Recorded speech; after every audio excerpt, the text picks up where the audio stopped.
Good evening friends, मैं कनिका गौतम एक बार फिर आपके सामने एक न्यू वीडियो लेके आई हूँ। ये वीडियो है भक्ति आंदोलन से रिलेटेड, यानी कि मिडिवल इंडिया, यानी कि जो मध्यकालीन भारत था उस टाइम पे भक्ति आंदोलन बहुत ज़ोरों शोरों पे था। यहाँ पर 3 प्रकार के आंदोलन आए। पहला था शैव आंदोलन, दूसरा था वैष्णव और तीसरा था सूफी। तो देखिए, शैव मत, वैष्णव मत और सूफी मत। तो जो शैव मत था यानी कि जो भगवान शिव को समर्पित था, तो जो शैव मत थे वो भगवान शिव को फॉलो करते थे और वो जो भगवान शिव से रिलेटेड चीज़ें ही माना करते थे। अब आगे बढ़ते हैं। शिव के उपासक शैव कहलाते हैं, यानी कि जो भगवान शिव को मानते हैं उनको शैव बोला जाता है। ठीक है, तो यहाँ पर हम इसको समझ सकते हैं कि जो भगवान शिव को मानते थे वो कौन कौन से होते हैं। ठीक है, अब दक्षिण में शिव के अनुयायियों को, यानी कि जो दक्षिण भारत है उसमें जो शिव यानी कि जो भगवान शिव को मानते थे उनके अनुयायियों को, उनको फॉलो करने वाले को नयनार बोला जाता था। तो ये इंपॉर्टेंट क्वेश्चन एग्जाम में आया हुआ है कि जो दक्षिण भारत में शिव के उपासकों को क्या बोलते थे, नयनार। ठीक है, 12वीं शताब्दी में वीर शैव मत की शुरुआत हुई थी। तो यह भी हमें ध्यान में रखना है, उसी से रिलेटेड एक संस्था है। जैसे एक चीज़ से दूसरी चीज़ निकल के आती है ना, वैसे ये उस टाइम से दूसरी चीज़ निकल के आई है। ठीक है, यानी कि वीर शैव मत, यानी कि शैव मत से वीर शैव मत नया वर्ड निकल के आया है। ठीक है, अब इनके अनुयायियों को लिंगायत कहलाते हैं। तो किन के अनुयायियों को? तो वीर शैव मत के अनुयायियों को। तो ये उससे डिफरेंट है, शैव से डिफरेंट है वीर शैव। ठीक है, तो उनके अनुयायियों को तो नयनार बोलते थे और इनके अनुयायियों को लिंगायत बोलते हैं।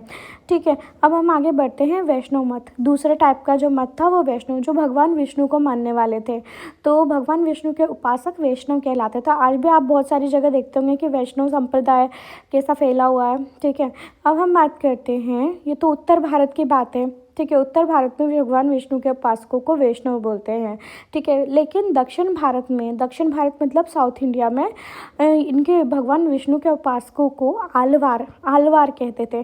तो ये एग्ज़ाम्स के हिसाब से बहुत इंपॉर्टेंट है कि दक्षिण भारत में आलवार किसे कहते थे या विष्णु के उपासकों को क्या बोलते थे।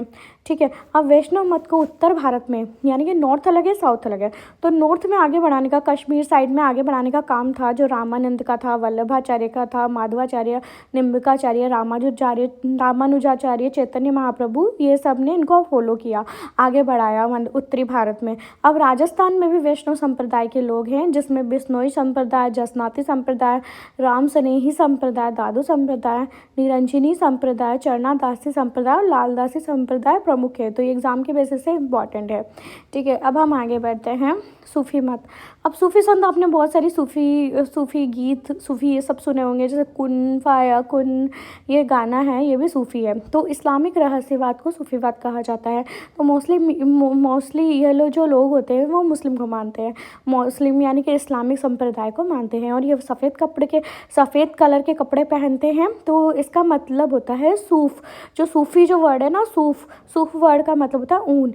तो ये सूफी संत ऊन की तरह सफ़ेद वस्त्र का लबादा पहनते हैं, यानी कि सफ़ेद कपड़ों का इनमें विशेष महत्व है।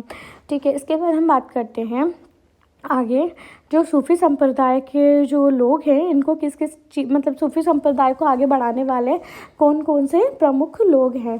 तो सबसे पहले तो हम देखते हैं सूफीवाद के 2 प्रमुख लक्ष्य हैं। पहला, परमात्मा से सीधा संवाद, यानी कि सोचते हैं कि हम भगवान से डायरेक्ट बात कर सकते हैं। और दूसरा, इस्लाम के अनुसार मानवता की सेवा करना, यानी कि मानव की सेवा करना इनका दूसरा इंपॉर्टेंट लक्ष्य है। तो ये सूफीवाद के 2 लक्ष्य थे, तो ये हमें ध्यान में रखने हैं। ठीक है, अब हम आगे बात करते हैं कि प्रमुख सूफी संतों में शेख मोइनुद्दीन चिश्ती, जो कि अजमेर शरीफ की दरगाह है, वो इनकी है। इसके बाद शेख हमीदुद्दीन नागौरी, उसके बाद बख्तियार काकी, उसके बाद निजामुद्दीन औलिया, शेख सलीम, बहाउद्दीन जकारिया, सदुद्दीन आरिफ और सुर्ख बुखारी आदि प्रमुख सूफी संत हैं। सो फ्रेंड्स, अगर आपको मेरा ये वीडियो पसंद आता है तो प्लीज़ इसे लाइक, शेयर